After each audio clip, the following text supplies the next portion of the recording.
I guess the most interesting thing is when people say, "Hey, there's a film called The Social Network. It's about Facebook."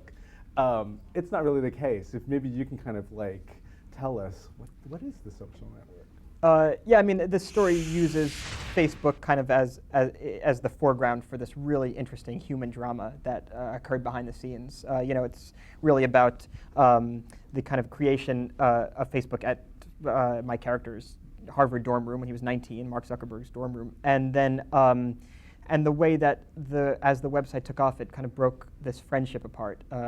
The relationship between Mark Zuckerberg and Eduardo Saverin, who Andrew Garfield plays, and so the real kind of the human tragedy behind this great success of this of this great social networking tool, and kind of the irony of the juxtaposition between the creation of something that unites everybody, and then the behind the scenes really intense and moving drama of these kind of it tearing friendship apart.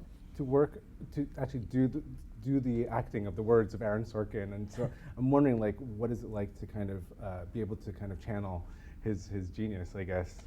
I mean, Aaron Sorkin is such a wonderful writer, especially with a character like this who is not only eloquent but really intense. And so Zuckerberg in the movie is occasionally passive, but when he kind of erupts in some of the scenes that take place in these deposition rooms that take place 4 years after the creation of Facebook, he has some speeches that are so remarkably written, and it was a real privilege to get to be able to say that stuff every day. People talk about how David Fincher does 50 takes of a scene, and it's true, and to be able to say those words 50 times was a privilege, really, and not exhausting in the least, because there's always new things to find. I'm sure at the time when the script was out there, this was probably one of the tougher roles that everybody was kind of vying for. So how many times did you have to go through to like kind of get the role of Mark?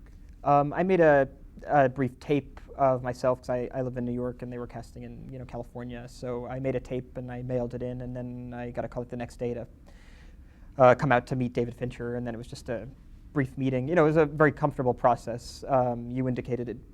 You thought it might not be, and that's what I thought as well. And then I was kind of pleasantly surprised to see that it all went just very comfortably.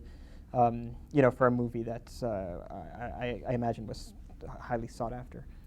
To both Aaron and for David even, this is the youngest cast that they've both worked with. So was it interesting to kind of watch these elders kind of, I don't know, speak the lingo of the youth, or do you feel like they just had such a great grasp of everything that it was like you were talking to a peer? I never really considered that kind of like that we were probably younger than a lot of the casts they've worked with. In a way, I kind of felt old myself because the movie was about Facebook, and I was constantly asking my little sister, like, wait, so what happens when you do this on Facebook? Because I don't have a Facebook page. So in a way, I also felt, maybe like a little old. But but when you work in this kind of intense environment, you're working like 12 to 14 hours a day for 70 days. Any kind of discomfort with an age gap, disappears after the first few hours because you just don't have time. To work with these other two actors as this triumvirate, was it interesting to see how they kind of processed the way that this film turned out, and working with David and doing all the takes and all that kind of stuff? Yeah, well, the movie tells kind of the story from three different perspectives. It's from Zuckerberg, from Eduardo, Andrew Garfield plays, and then there was a lawsuit that these two identical twins kind of sued Mark. So you kind of see the movie from three different angles, and David Fincher was always insisting to each of us that we were right. So even when we were kind of in the other person's storytelling version of the story, we all thought we were right. So that was really interesting to work with the other actors, because we all thought we were the right ones in the scene. And of course, that's what we all are anyway, outside of, that's what human beings are. You constantly think that you're right, even if maybe objectively, if you were to step back, you see maybe you've made a mistake. To play such a high-profile role of a guy who's still alive and, and will watch this film and probably has read the book and stuff, do you feel, are you worried about the day when you'll see him on the street, or are you or has there been a contact with Mark at any point? No, I would really love to meet him. One of the kind of ironic things that occurred during the movie, among other things, were that my first cousin Eric got a great job working at Facebook side by side with Mark Zuckerberg, and says the most wonderful things about him. So I'm looking forward to meeting him, and I hope that I did him justice. I'm not, as an actor, my job is to defend him. So I I hope to meet him and to I imagine coming from the same place. The surreal situation is the fact that your cousin works with Mark. So do you know if there's ever been a conversation among the two of them about, hey, my cousin's in this film about you? Yeah, I mean, I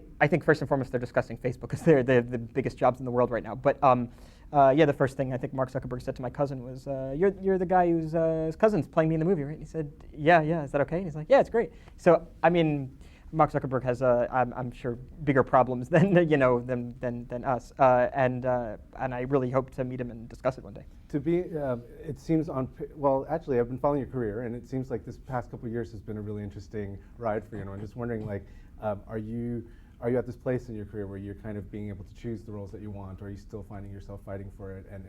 And are you, like, what kind of challenges do you want to work on next? I've wanted to be like a playwright for a long time, and being in like higher profile movies has helped that a little bit because people are more likely to read stuff you've written. As an actor in movies, like you still have to, and theater, you still have to be right for the role to get the job. So even if this movie is successful and people like it, and you still kind of have to be right for the next role. And and there's so many wonderful actors who are who work very rarely. So it's not kind of just based on talent or whatever power you've called together. If you don't mind, last question. The fact is, there seems to be a big, wonderful group of young actors who are smart and do the right thing, and they're not kind of won over by whatever Hollywood has to throw at them and stuff like that. So have you talked to your peers about what is this in the water? Like, is this kind of like an age thing where you guys are all awesome because of the age that you're in, or what do you think it is? Oh, that's nice. Geez, I don't know. I mean, I don't feel really part of that world. I mean, I only know the actors that I've worked with, so I can't really speak for, kind of the generation. But everybody I've worked with and met have been, nice and socially conscious and, hardworking. That seems to be the spirit of everybody who I've worked with.